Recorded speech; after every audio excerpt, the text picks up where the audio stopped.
Welcome back, everyone, to week 7 in our Thriving in the New Normal series.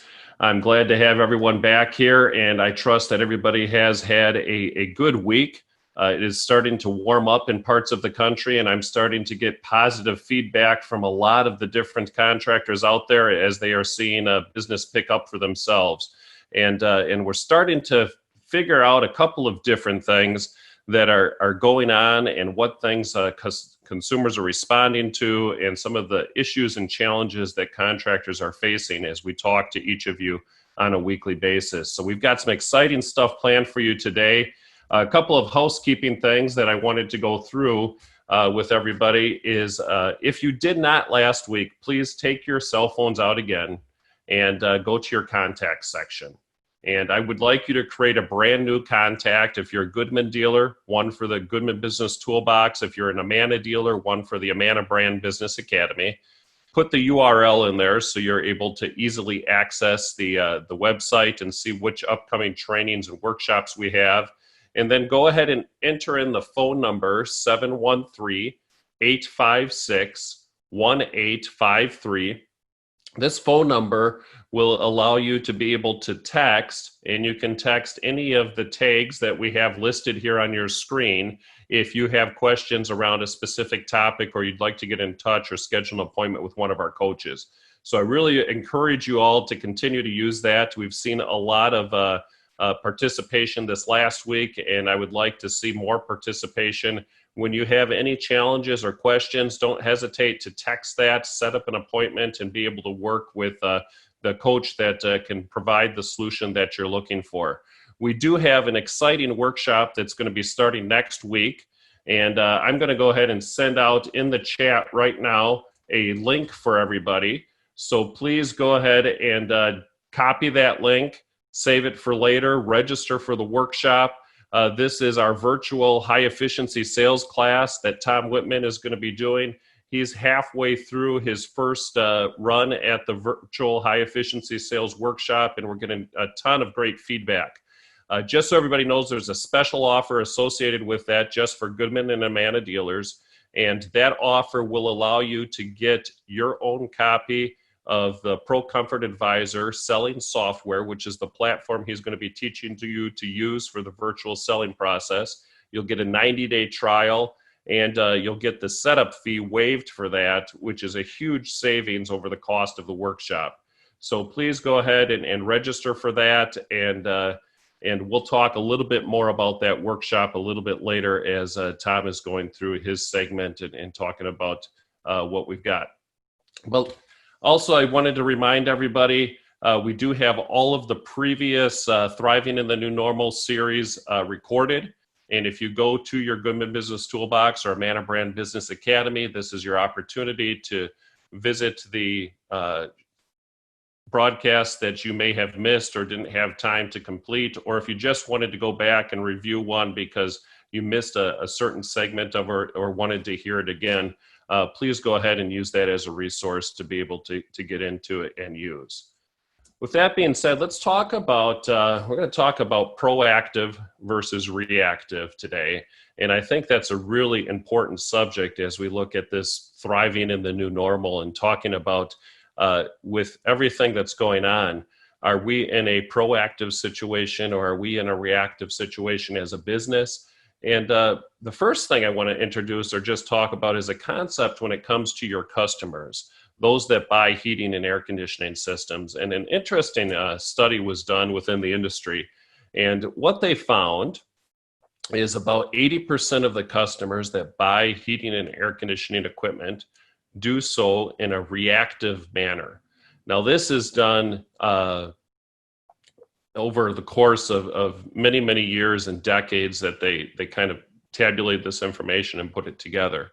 What's interesting, when we have times of strong economic growth and prosperity, you'll see that there's slightly more proactive customers in changing out their HVAC systems. And when we have economic struggle and we have the economy shrinking, we will find that there's less proactive customers and more reactive customers that are reacting to a situation that they didn't plan for. The other interesting thing that came out in this study was the fact that 80% of the advertising budgets in the marketing that HVAC contractors do goes towards proactive customers. And only 20% of the effort that we put in goes towards the reactive customer.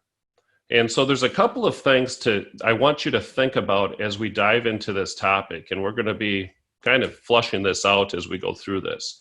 Proactive customer advertising, they want the most value for the lowest price. So the proactive customers are your shoppers.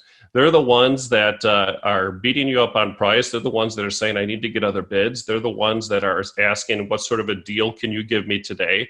Because there is no urgency behind it. Their system is working fine. They have time to be, and they're really in the market to find that great deal.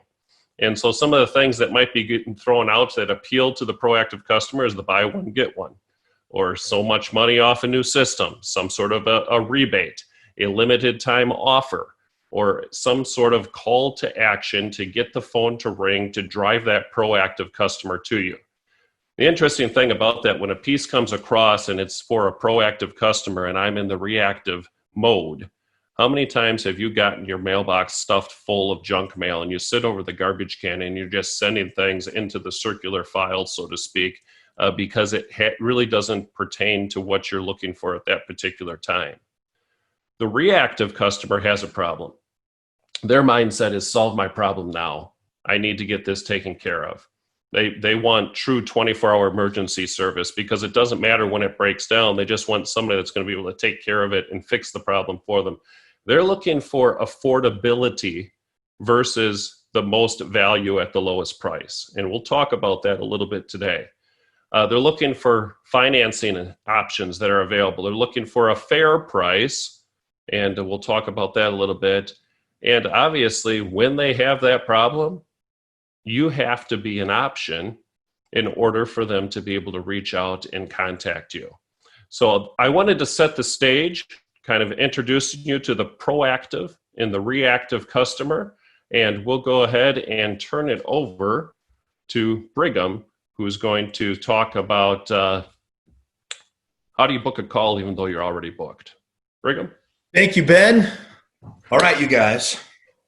It's either hot or it's going to be. So with that, you're going to have customers that are going to be reactive. Just like Ben said, they're going to be a little bit reactive. And so what do we need to do? Well, we need to book every call that comes in, even though we're booked solid, even if we're booked solid. So let's jump into that, Ben, with the next slide. Anytime you're ready. There it is. Okay. So step one, we want to open up all of our channels, right? So all of your marketing channels, website, landing page, phone, email, text, Facebook, appointment request, virtual appointment request, or any social media account. Our goal is to make sure we have all those open because we don't know how the customer wants to talk to us. We just want to make sure that all those channels are open so that they can communicate the way they want to communicate. All right, so we get that done, and if we need CI Web's help to get that done, that's why they're there. Next slide, Ben. Step two, regardless of how they come to us, regardless of how they reach out to us, the first thing we want to do is take care of their emotional needs. They have an emotional need to be understood. They have an emotional need to be cared about, to feel like we care about them and their situation. And they have an emotional need to be reassured that they've called the right place, that we are the right company to work with. Now, the way we do that, we show them that we're listening. Tell me more. We show them that we care. That's not good. We are present, emotionally engaged in what's going on right now. I can help you with that. We reassure them they've called the right place. And then we simply ask, once those emotional needs are taken care of, we simply ask, when would you like us to come out? Now, some people, when they see that question, when would you like to come out? It's a really scary thing. Why is it scary? Well, because you might already be booked up and you might not be able to meet their expectation and you don't want to get behind the 8 ball. But here's the thing though. Here's the thing. Whether you ask what their expectation is or not, do they still have an expectation of when they'd like you to come out? Yes, they have an expectation. So you might as well ask what that expectation is. What is it? When would you like us to come out? Now, when they say, right now, yesterday, I'm hot, right? They're really reactive. You can simply respond with, great, let me get your contact information and we'll look at the schedule together. If I were you, I'd write that down. Let me get your contact information and we'll look at the schedule together. Now, in the back of your head, you're saying, well, they can't look at the schedule. Then just modify it a little bit. Let me get your contact information and I'll look at the schedule for you. Okay? Did I say it could come out right now? Nope. I just said, let me get your contact information and we'll look at the schedule together. Now, once we've got their contact information and we can meet their expectation of when they'd like for us to come out, guess what we're going to do? Ben is going to tell you with the next slide. If we can meet their expectation, oh, go back. We're going to book it. The book slide. Book the call. If you can, there it is. If you can meet their expectation, book it. Now, if you cannot meet their expectation, go ahead, Ben. If you can not meet their expectation of when they'd like you to come out, use the urgency list. Now, the back here, you're going, what the heck is the urgency list? Well, here's the thing. Before we get any further in this PowerPoint, fact of the matter is, customer wants you to come out right now. You know that. If your book's solid, it's going to be very hard to come out right now. You also know that. But here's the thing. If a customer calls in to reschedule, there might be an opening. Yes? If a technician gets done early in a certain area, there might be an opening. Yes? Okay. So with those two situations, we might be able to take care of that customer's expectation. So how do we present it in a way that explains how it's possible? Because it is possible. Don't say it's impossible, because it's not impossible. You can make it happen. You can move some things around. If you're an awesome dispatcher, you can move some things around and you can take care of that customer today when nobody else can. All right? And even if you can't, here's how you present it. All right? Ben, go ahead and jump to the next script. Here's what you do. Mr. Jones, if you can meet their expectation, you book it, right? If you can't meet their expectation, you urgency list it. Mr. Jones, here's what I'm going to do. I'm going to get you on today's urgency list. As soon as a customer calls in to reschedule or a technician gets done early in your area, I'm going to move you into that slot. Now, in order to get you on the urgency list, I need to get you into the schedule. Now, I have an opening on Tuesday between 2 and 4. Can I book that appointment in order to get you on today's urgency list? And we'll call you as soon as the technician is on his way. Now, let's say we have 10 people on the urgency list, right? And by the end of the day, we're able to fit 5 in, but the other 5 we haven't been able to get to. So what do? Well, you call those 5 individuals and say, Mr. Jones, we've had you on today's urgency list. Now, we've got 20 technicians in the field, some of which are how late do they work when it's really hot out? Oh, I know what you're saying. You're saying, oh, man, it's 10 o'clock at night, 11 o'clock at night, 12 o'clock at night. No matter how long it takes, we're going to do everything we can to get to everybody we can. Yeah, exactly. All right. We've got 20 technicians in the field, some of which are working till all hours of the night. And here's the key. Remember this part. We're getting to as many families as we possibly can. It's not customers anymore. It's families. All right. We're getting to as many families as we possibly can. I'm going to put you on tomorrow's urgency list. As soon as a customer calls in to reschedule, technician gets done early in your area, I'm going to move you in that slot. Now, remember, worst case scenario, we have a scheduled appointment on Tuesday between 2 and 4. We are going to get you taken care of. All right? It is always about yes. You never tell a customer what you cannot do. Because guess what they're going to do if you say, oh, yeah, we're booked solid. Sorry, pal. There's no way we're going to get out to you today. When you do that, they start calling somebody else and somebody else and somebody else. And when they finally get somebody that can work with them, and in the back of your head, you're going, wait a minute. If that heating and cooling company has nothing to do when it's really hot outside, do you really want that customer working with them? Probably not. Probably not. You want them working with you. What that means is they're going to wait regardless. And if they're going to wait, then they might as well wait for you. And that's what the urgency list is all about. Guys, last week we talked about the fact that you are not booking 40% of your phone calls. The fastest, easiest way to make more money is to book the calls already coming into your office. You paid marketing dollars to make it happen. It's there, it's yours for the taking, and all we have to do is use the urgency list, and we book every call that comes in, even if we're booked solid. All right? Now, next slide. Ben, to get this script, it is in the files that we've been sending out periodically. In fact, every week we've been sending them out, or you can text the number and get them and download them. That's how we've been putting them in. Now, the new urgency list, it's called Call Flow, the Call Flow script. Everything I just taught you is in there. The part where it says, well, let me get your contact information. We'll look at the schedule together. The urgency list script itself, as well as what you say afterwards to those 5 that you were unable to get to that night. Here's what we'll do. We're going to get you on tomorrow's urgency list. As soon as the customer calls in to reschedule, technician gets done in your area. Again, we have 20 technicians in the field. We're going to get to as many families as we possibly can. All that stuff is in there. So everybody on this webinar should be downloading the new files so that you can get that latest script. One more slide, Ben.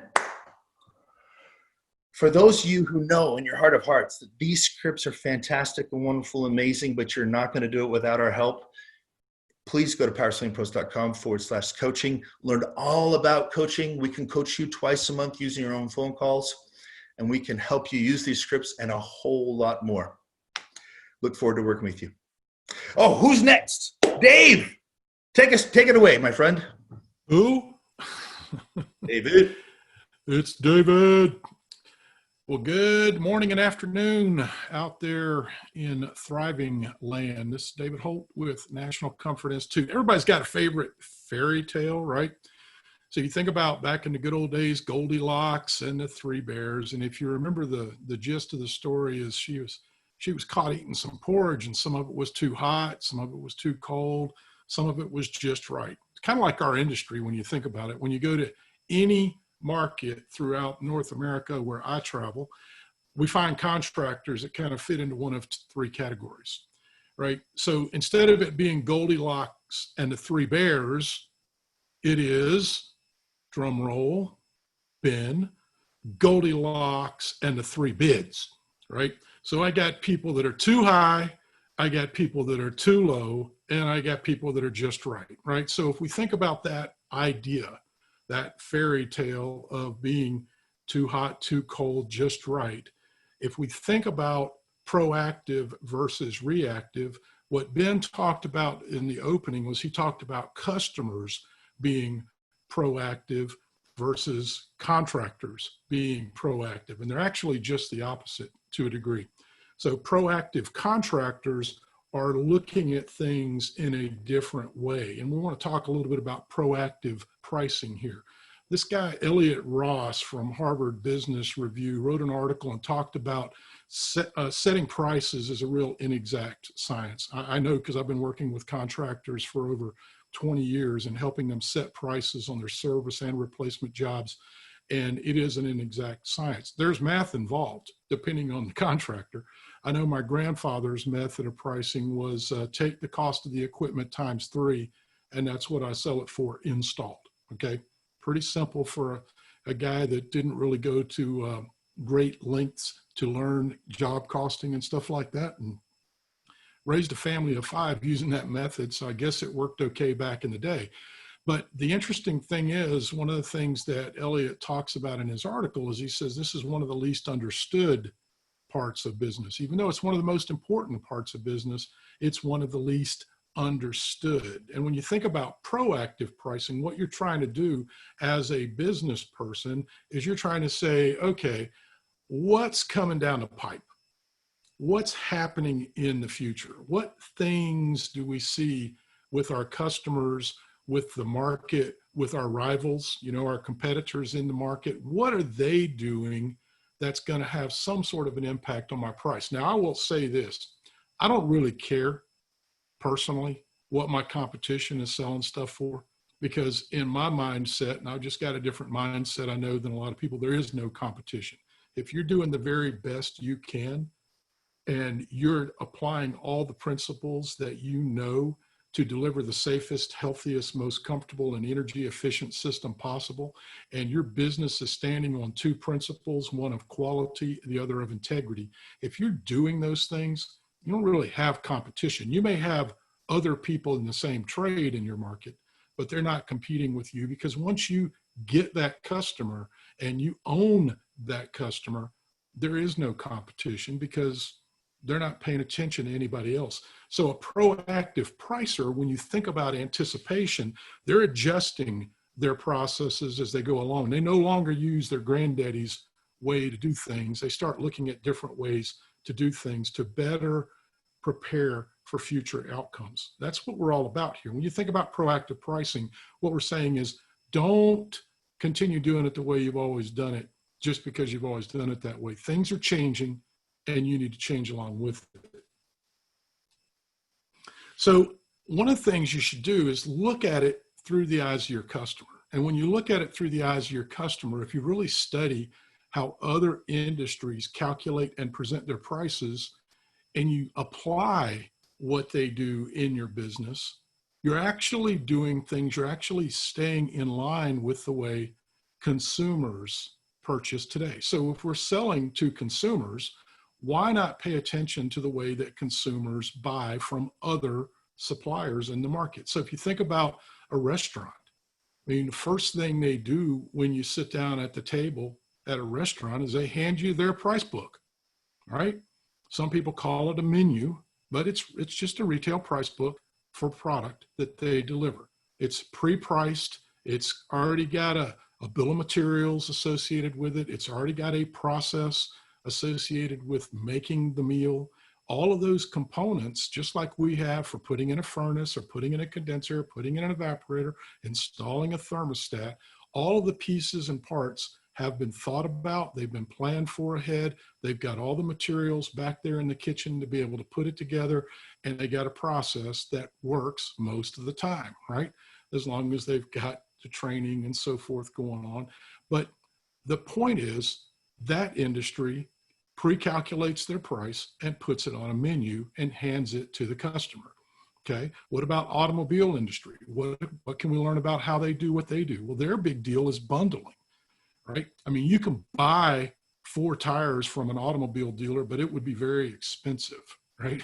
But what they do is they put all the components together into one package based on what they've learned about their customers. So they put a guy that wants a sports package, they know, yeah, that guy's probably going to want a sunroof. He's probably going to want some low profile tires. He's probably going to want to have a noisy exhaust system. He's probably going to want to have a slap shifter, right? He's putting together, the manufacturer in this case is putting together a bundle of products that go together to solve customer desires, right? To fit the desires of the customer. So the automobile industry is sitting there saying, if we bundle this stuff together, customers will actually probably buy more of the stuff that we do because we're paying attention to their wants and their needs. So the restaurant industry is giving us a menu. The automobile industry is giving us bundling. What about the airline industry? I mean, right now I feel really bad for them because their capacity is gone, basically. I mean, they got no planes in the air for the most part. And it's hurting them a lot. But when they're up and running, think about all the seats on that airplane, right? They got to have a certain number of seats filled up on that airplane in order for them to make any kind of profit. And so what they do is they price those seats based on capacity and based on what's going on in the market. So a lot of different variables go in. Fuel prices impact things. Holidays impact things. If you don't believe that, try to get an airline ticket right before Thanksgiving. You better get it real early while the prices are lower so they can get that plane filled up, because when you wait till the last minute, man, that gets expensive. And then what about hotels? Same kind of thing. Try to go to Disney once everything's back up. Try to go to Disney right in the middle of the summer and see what you pay for the same exact hotel room that you could get in the spring when nobody's coming down there, right? It's a big deal. So pay attention to what people are doing in other industries and learn how to apply it in your own business. So let's talk about menus. A menu could be something as simple as a printed price page, right? Which is all the restaurants use for the most part. Yeah, there's some digital menus out there, but for a lot of people, they just maybe have a printed price page that gives choices. But the key here is to present choices in a logical way. Now, this is a pretty busy price page to be sure, but it's got lots of choices for the customer to consider, right? Customers are used to buying from a menu. Let's look at the next one. So you might want to simplify things. You might want to make it a little easier. And again, don't be stuck in the old ways your granddad did things. look at different options that are out there available for you to make it easy for customers to buy from you, to put things in bundles so that they don't have to think about a bunch of details, right? Let's look at the next one. And then finally, one thing you want to really focus on is making sure that you've got your financing options available. Again, you're giving customers choices. We know they want choices. What do they think? I got to get 3 prices. Well, why can't they get all 3 prices from you, right? Why do you have to send them to your competition to get the other 2 prices? You don't, right? I was dumb enough when I went to work for my dad that when someone told me, well, I asked the power company, what are your recommendations? They said, well, we always recommend people get 3 prices. I said, okay. So I built a pricing system so they could get 3 prices from us. Because if they got prices from other people, I knew they weren't going to get the safest, healthiest, most comfortable and energy efficient system possible. And I wanted to make sure that I did not dissatisfy my customer by letting them go to work with a guy that didn't know how to do that, because I knew I had the right team. So Mr. Tom, I believe you recognize this page right here. It's up to you to talk about it some. Thank you, Dave. Appreciate that. Yeah, ProComHVAC.com. Hello, everybody. We're halfway through the virtual selling class. It's going great, getting great reviews. A little bit about that later. One thing I want to talk about today is KPIs. KPIs specifically for maintenance agreements, right? Now, why in the heck do I have one of my family photos from the 1800s up here? Because we were farmers. I grew up in a farming community myself. The interesting thing, the correlation between farming and maintenance agreements is amazing, right? So let me give you a real quick rundown about the strategy of a farm, right? Starts off in the spring, you get your seed, you put your seed in before the rain starts. Once your seed's in, you're clearing the rest of the field out a little bit so you can have more harvest for next year. And then you're cutting the hay and you're putting up in the bank barn. See the bank barn down there on the far left-hand side, right? Man, we jam-packed the top of that barn with hay, big time, right? All the way down the walls. And then there's the bank barn at the very bottom. So we harvest and then we get ready for the winter. See, the thing about farming is we're thinking about the winter all summer. If we're not prepared for the winter all summer, we're in big trouble. So winter comes around, we put our livestock in the barn, they eat the hay, and as they're fed, as the calves are fattened up, then the hay, by the time the hay is all finished, guess what? It's springtime. So we go out, we take some of the fattened calves to the house, and we harvest the meat. Some of the meat was traded in for seed. Some of the meat was traded in for other things. Some of it was traded in for us or them to do, right? But they were thinking about winter all summer. Now, this is a very secluded place back in the late 1800s, very secluded. It was up close to the Ohio River and started out, I believe, with about 50 acres, and they cleared and cleared and cleared 10 to 15 acres a year, wound up with almost 500 acres. They grew that barn, but they had a strategy. You understand? Could you imagine not putting enough hay in the barn for the livestock? They would have been out of business. Now, could you advance one, Ben, please? Now, let's talk about heating and air conditioning here. We're so reactive to the season, the demand season that we're in sometimes, that we forget about the winter, the slow months. I put an illustration here on the left-hand side. 5 is the high demand season, right? Then it goes 4, 3, 2, 1, and 0. 0, that's no business at all. I encourage you to do this. Write down on the left-hand side 1 through 5, and on the bottom the calendar, January through December. And on 3, where that red line is, if you get above that 3, you're usually making money. If you're below that 3, as far as the amount of business out, you're losing money. It's that simple. I've been doing this for 20 years, and it's been my experience. And if we just do this, we have a better understanding. Okay. So in each column, thank you, Ben, we figure out where the demand is. And this is a typical curve in Indiana, Ohio, Midwest. It's going to be different in different states. Do it for yourself. But check it out. They're losing money in the months when there typically isn't any demand, right? And they're making a lot of money during the demand, but they're having to pay off the debt, and they're marginalizing their profits. So what happens? We have a difficult time retaining employees. The cash flow is crazy. You're weather dependent and you really can't consistently keep people. What if you had a way to make it better, right? What if, go ahead and go to the next slide, Ben, you were able to impact when you did the work and how you did the work. This is when it needs to happen. So here's a strategy. The strategy is during demand season, push all of your planned maintenance agreement out of demand season, put them in the shoulder months. Some of you are saying it can't happen. I challenge you that it can. Please text me, coach. We'll talk about it. A lot of companies doing this. Okay? Push them out in the shoulder seasons. Open your doors. It's like Brigham said, never say no. Put them on the standby list. Put them on the urgency list. Prioritize them by age of equipment after you satisfy your own customers.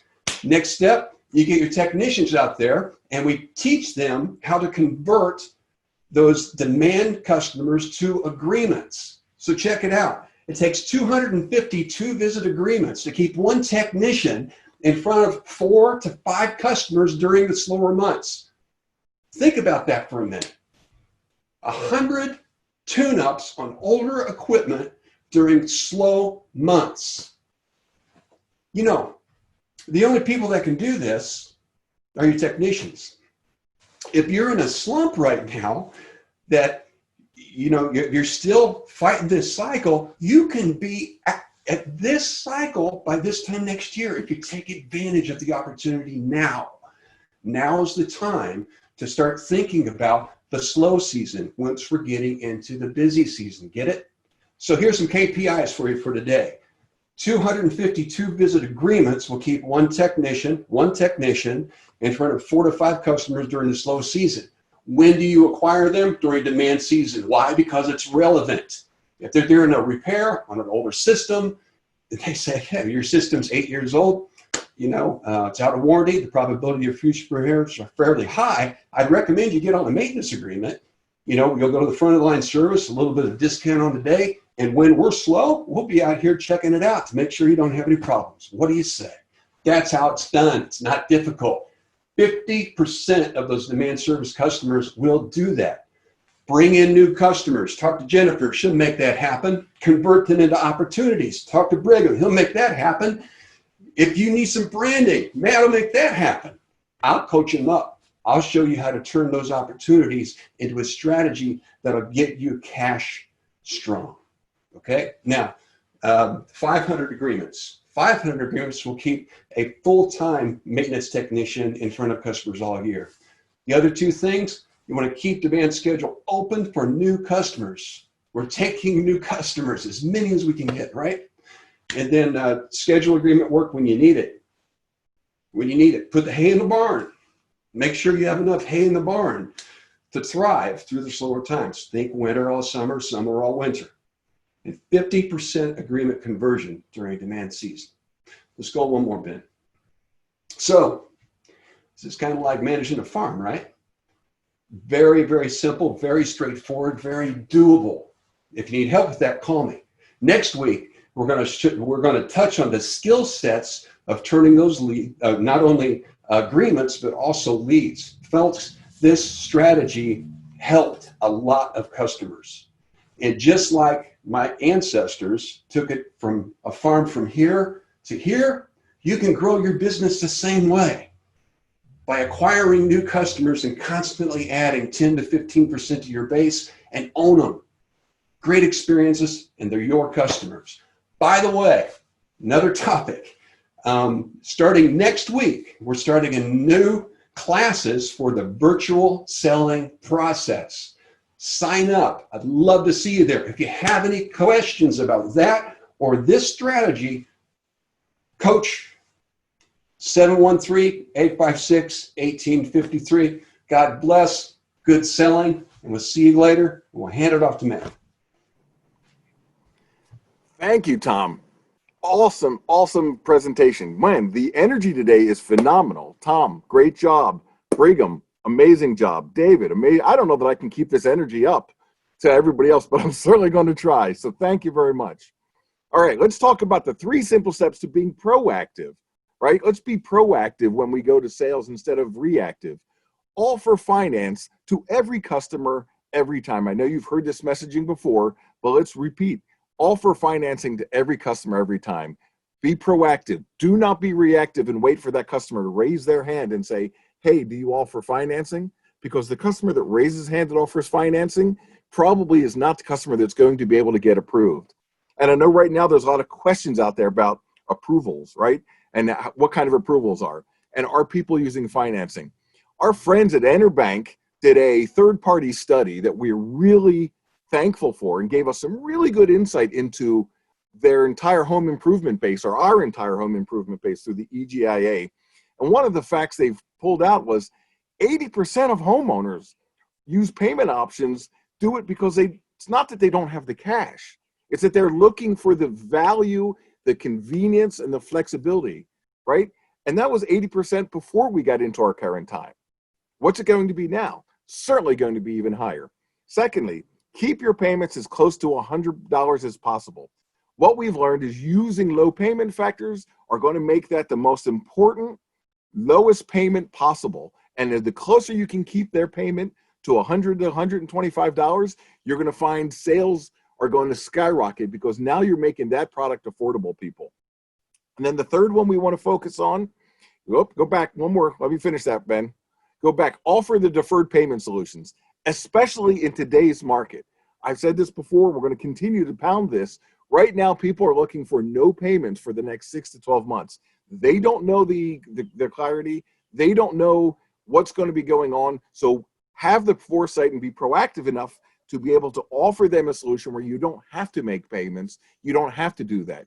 Right now, just in April alone, right, we've had over 1,000 customers in the month of April apply and get approved for that Green Sky 6 month with no payments, no interest. There's tremendous amount of interest in going to no payment. So go ahead, Ben, the next one.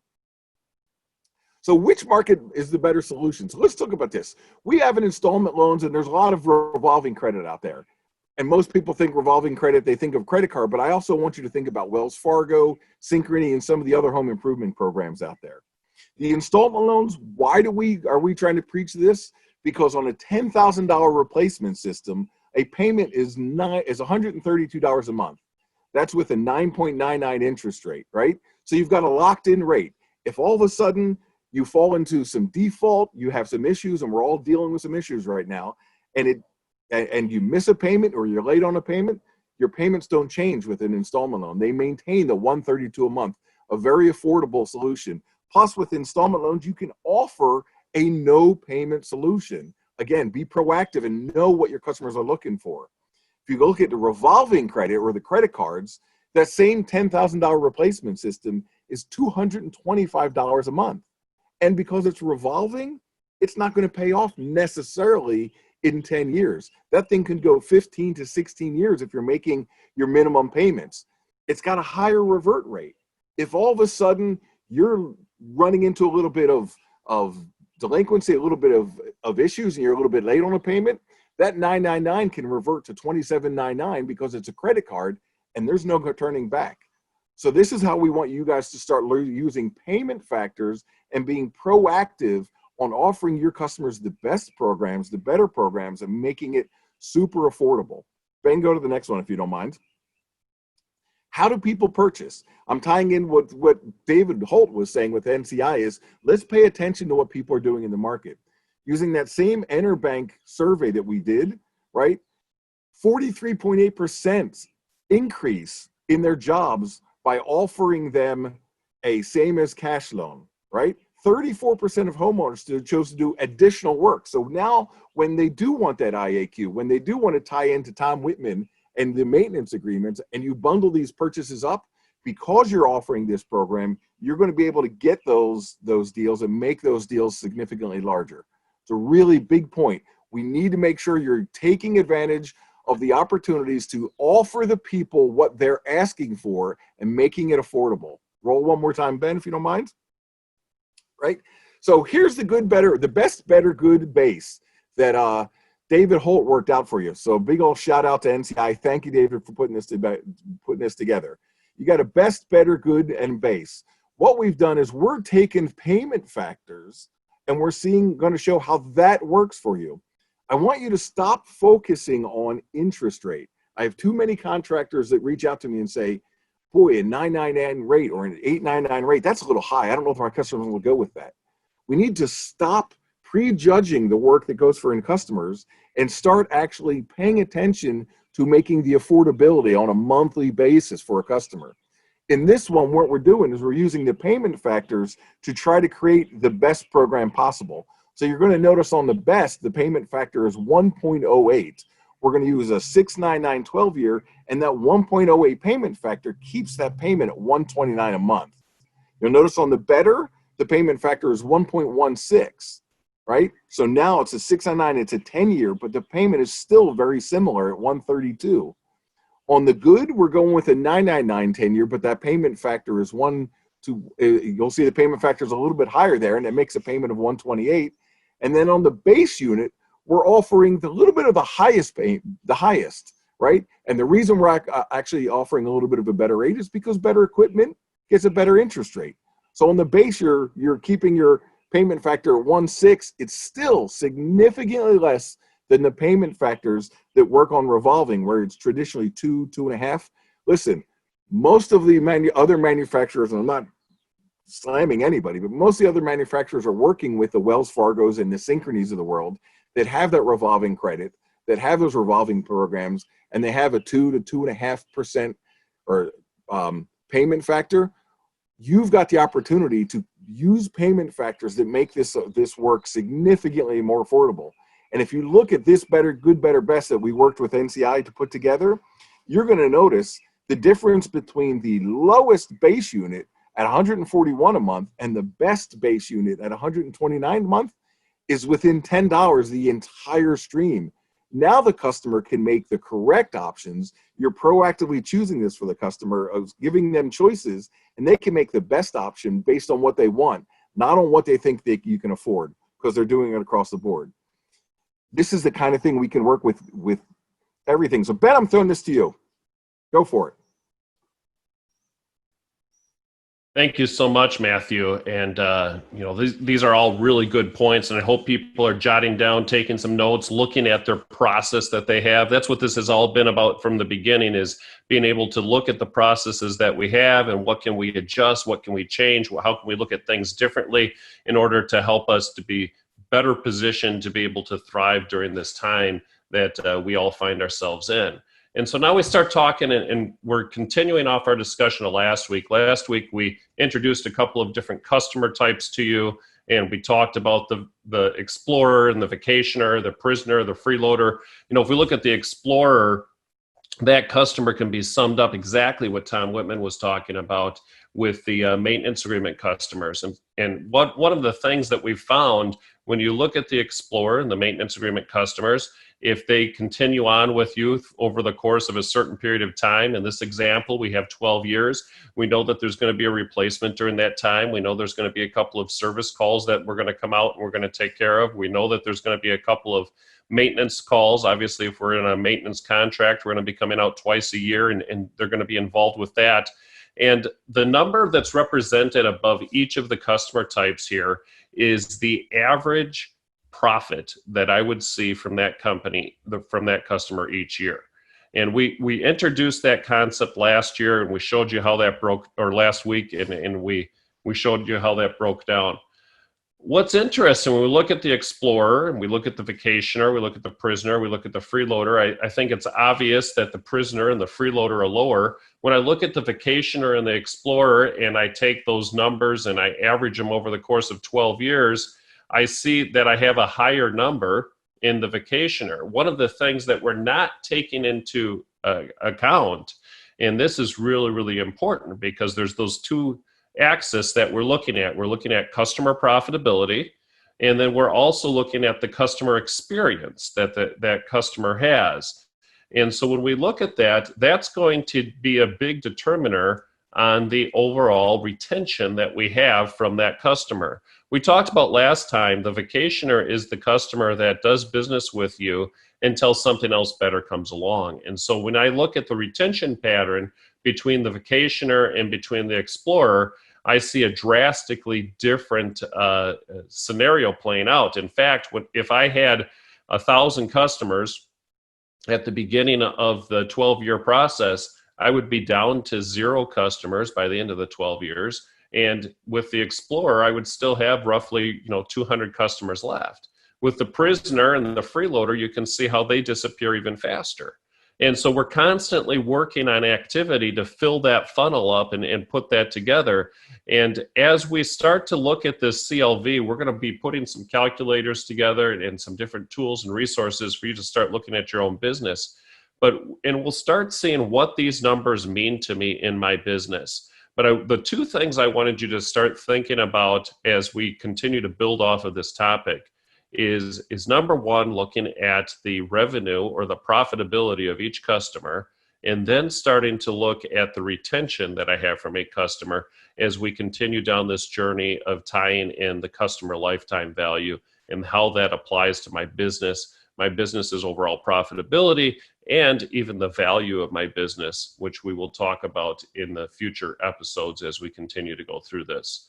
I'm going to turn this over to Matthew Plugoff to talk about building a crisis resilient brand. There you go. This is a heater. Okay, so far we've heard book it, price it, make hay, finance it, retain the customer. Such a fantastic collection of content today. Wonderful. So I would like to talk a little bit about the brand component, building a crisis resilient brand. And, after we follow all of the fantastic advice that's been given, we have this opportunity to convert a customer. And of course, one of the things that they are paying attention to is which contractor and which contractor brand makes the most sense for my family, for my budget, for my lifestyle. And there's a lot that we have to think about right now in that regard. And David Holt said something really interesting a little bit ago, which was, we could look at other industries and make some correlations and learn from how other industries are adapting their brands to where we are right now in order to not only maintain relevance and grow customers, but to continue to deliver on the really strong brand promises that they already had in place. Okay, cool. Thanks, Ben. Nope, you missed one. Cool, right on. So point number 1, I don't think anybody listening right now is going to disagree with the idea that what's happening around us right now will permanently change your company brand. And that's okay, right? Your values, of course, are immutable. The values that your business represents, those are transcendent, those are immutable, as well they should be. But if you take a look at how companies, as David alluded to, are responding to this, you can see how shifts in brand usage make them more viable in the marketplace. So, as we know, we've seen a health crisis that is turning into a deepening financial crisis that, at least here in the Northwest, is becoming a humanitarian crisis on lots of different levels. And so forecasting the future, what your customers are going to want in the future are, first of all, safety, and our industry is taking some nascent steps in that direction. They're going to expect value. And I think that the nature of value is going to have to be reevaluated from a brand position. Convenience, certainly they're going to want a less intrusive experience, but a renewed and growing focus on wellness. And I can't drive to the office anymore and not see more joggers, hikers, cyclists out there taking care of themselves in both a physical and mental and emotional standpoint. And so as we go through this, we have to recognize from a brand position that our customers' needs and expectations are changing as well. And so in coaching people regarding brand design, the first mistake that a lot of brands make is that they fail to focus on the aspects of their offer that help people survive and thrive. Those basic human needs that we've got, right? How can I get better and how can I improve? Now, interestingly enough, very little of those have to do with things like hot and cold air. So we have an opportunity to step back and learn. I want to reference Panera Bread. And again, Mr. Holt made a great observation. Panera Bread is probably one of the best examples I've seen recently of how a brand has led through the crisis and has done so in a purpose-driven way. And if you take a look at their financial performance, I think it speaks for itself. This is a place that was a quick service restaurant where you'd go in and you'd get good, healthy food, and it was a little bit more intimate than like a McDonald's or something like that. But they made some really tactical brand decisions that has catapulted their performance in the marketplace, and we can learn from that. So, a resilient brand, taking a look at Panera, if you take a look at what they have done, first of all, that is a brand that has responded to trends with speed and decisiveness. They built grocery stores in 2 weeks, shifting away from a cafe model to a grocery store model. They were able to capitalize on e-commerce, and we've heard a lot about e-commerce, and we should not pay attention to that. They found new ways to express their brand promise online. They were able to make difficult decisions with their employees, particularly regarding furloughed employees, because they knew what their values were. They found great strategic partners, and I think that the Thriving in the New Normal series is a terrific example of how partnerships and collaboration actually becomes a huge strategic advantage. They were able to protect furloughed workers. They were able to provide weekly family meals for everybody. But most importantly, your brand should help you lead with your heart right now. And when insecurities and ambiguities and concerns are at their highest among your consumers, that is when they are most apt for a brand promise that is heart-driven. What that means to you as a salesperson or as a business owner is that you have to step back and ask yourself, does my brand reflect the current conditions and the concerns and the ambiguities that my customers are facing? When was the last time I asked myself, is my brand relevant among current consumer concerns? Because the idea of a brand promise is not hermetic. It is not sealed. It does not exist in a box. It has to reflect the things that are happening in the world around it. And when you do that, you find yourself able to capture a little bit of that contextual momentum that helps you differentiate yourself from people that have not revisited their brand promise or their consumer connection in a really long time. And I applaud Panera. I think it's a great company. But what we can learn from that, if to David's point, we have to look at other industries and learn how they're doing so well right now. What they are doing is assessing the brand strength, the brand promise, and their ability to deliver on those promises in lieu of and in consideration of what's happening in the world around them. So the exercise I would offer you salespeople and business owners that are on the call, take a look at the cultural trends that influence your consumers' behavior. Unless you're a national company, I would say don't look at large, but look in your communities, look in your service markets. What are the underlying truths among your consumers that you can then integrate into your brand? What's happening in your service market and in your community that you should be integrating into your brand promises right now?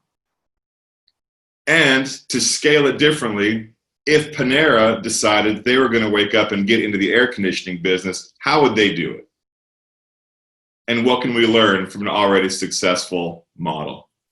Okay. So, Ben, I don't need this slide. I don't need this slide either. Woo! All right, you guys, thank you so much. If you have questions about brand development, if you have a question about consumer experiences or communicating those aspects to potential customers, please go ahead and reach out, and I appreciate the opportunity. Jennifer. What's up? What a power-packed piece of a segment of information, everything all together. You guys, we're going to dive into the, essentially change. There is not anyone on here who is not modifying their business right now. There is none of us on this call who are not making changes right now. All right, Ben, let's rock and roll. When asked, what would you have done different if you knew today was coming? The number one answer is simply this. I wish I would have started putting the things I already knew I should have put in place in order last year. Think about that. I wish I would have done what I already know I should. We as humans tend to have that as a natural kind of status quo positioning. When the reality is, my business coach would tell me every single day, If I could only get you to do what you already know you should, you would consider me a genius. And therefore I implement what I already know that I should so that I can give him the clout and the recognition that he needs. He is a genius. You guys, on this call, everyone on here has somewhat of an idea of what they need to do. However, those who participated and those who are dedicated to education, those who showed up on this session, I am so proud of you because people only change two ways: consistency and repetition, and a significant emotional event, a tail whooping.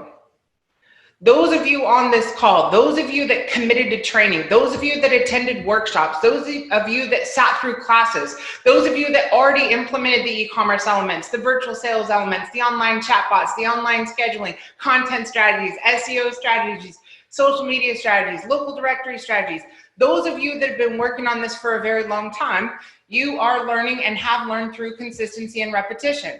And there are some just showing up right now that are going to learn because of a significant emotional event, and that's the current situation we're in. That being said, the logic and the disciplines change. Ben reminded me that in 1990 I can't remember, 98, that the Yellow Pages, which I grew up in a household of nerds, so I wasn't a big Yellow Pages fan, but he was saying that the advertisers would essentially, you could determine the size of a company based on the size of the ad in the Yellow Pages. The bigger the ad, the bigger the company. Chicken or the egg. In today's environment, I can take any company and I can do a quick search, typing in the word site, yourwebsite.com, and I'm gonna get a directory listing of how many pages you have on your website. And I can pinpoint what size of company you are within around $100,000 to $500,000, $100,000 to $500,000. The size of your business in today's environment is connected to the total number of assets you have in your website, how well they're labeled, how many people are looking for them, and how popular they are. So for you to progress, if I pull up a site and they've got 1,500 pages in it, well optimized, well labeled, very popular, shared frequently, traveled frequently, they're probably doing 10 million plus in annual sales or significantly more. If I pull up a website and they have 25 pages inside Google's directory, if your pages are the products in your store and your website is the store and you only have 25 in there, I know you're doing less than $500,000 in business, unless you have some commercial products offside or commercial agreements offside. Size matters in this environment. And if we don't take the time to connect and make these changes, if we don't continue to add, wherever we currently are, whatever we currently have is a result of how we currently think and what we currently do. Therefore, those results will stay the same. Everyone in here gave you a new page for your website, a new asset. When Tom was talking about maintenance agreements, right now is the time you go back to your web page and you make the maintenance page on your website sing. That thing needs to be amazing. It needs to outline what's included. It needs to be wham, bam, amazing. What Matt was talking about, Mr. Plugoff, your brand voice cannot stay the same. If you built a website a year ago, 2 years ago, 6 months ago, or 3 days ago, and you filled out a form and you said, we have 25 years in service, we're family owned and operate, and we provide great service. Congratulations. Tastes like chicken. What Matt is saying is I gotta hear your soul. I gotta see something new. If you haven't implemented things that make sense right now in today's environment, if they're not connecting with today's consumer, if it doesn't pull on those heartstrings, who cares what the site looks like? The content inside of it, the way the design is, if you don't have a brand voice or a brand strategy, I don't know how you connect with people. There's two different elements to this. You have a technical element, designers, developers, engineers, SEO agents, people that do digital marketing and build websites. They're coders, they're designers. They went to school for Photoshop and HTML and PHP, and literally they're nerds. What Matthew Plugoff was talking about is the tone, the voice, the brand. It's you, it's pulling that out. Those are different humans that help with that. Call him, get help. Make a change so your website doesn't taste like chicken. Call Tom if you don't know what should be on your maintenance page. Call Tom right now, text him and say, hey, I need help. I have a website. You go to my maintenance page. It has a form. It says sign up for maintenance. Doesn't say anything about what's included. Doesn't say why. Doesn't say how much. Doesn't allow him to sign up. Doesn't allow him to pay online. Call him. He'll help you construct it, and let's get it on the site. Right now, if you have an apply for financing page on your website, and all it has is Interbanks or any of the banks, just basic template, it doesn't have any kind of logic or value or human connection, call Matt, and let's amp it up. Let's make it sing. Let's make it speak to the person who that's important to. If you're not sure how to price, right? If you don't have enough volume, high enough demand to warrant a higher price tag, let's work on increasing your demand, call David, and then let's work on increasing those prices, because you can. Those who have too much business can modify their pricing. And if you're not sure how your team is currently answering the calls, trust me, my team calls your teams all the time. And we have a panic attack when someone answers all around. And we're not sure if we even called the right company and they're our clients. We need to work on that. From day one, call Brigham and get set up with that. So let's go to the next one. Every single problem has a solution that requires action. So the logic behind this, and this is proactive and reactive. If you're reactive, then you're going to say the same problem exists all the time and be mad about what you're not doing that's causing you to have the same problem that you have all the time. Or we can be proactive. I need traffic. If that's you, if your mind says, I have no traffic to my website, I have no eyeballs looking at me, there's no one who can see me, I'm not at events anymore. You need to launch a website. You need to carve off a budget for monthly content and SEO, search engine optimization. You need to leverage your network on Facebook, and you're gonna need to pick up the phone and start outbound calls. That's what you need to do right now. Need traffic? Launch website, get content, SEO, use your Facebook network, and start making outbound calls. And I know Brigham has scripts for that. Next, have traffic, needs leads. You need to start working on those interior pages on your website. When someone builds a website, they build a gorgeous front page and then a bunch of stuff in the middle. Every interior page as it shows up on page 1 of Google. So when your SEO works and it starts showing up on page 1, the page needs to improve.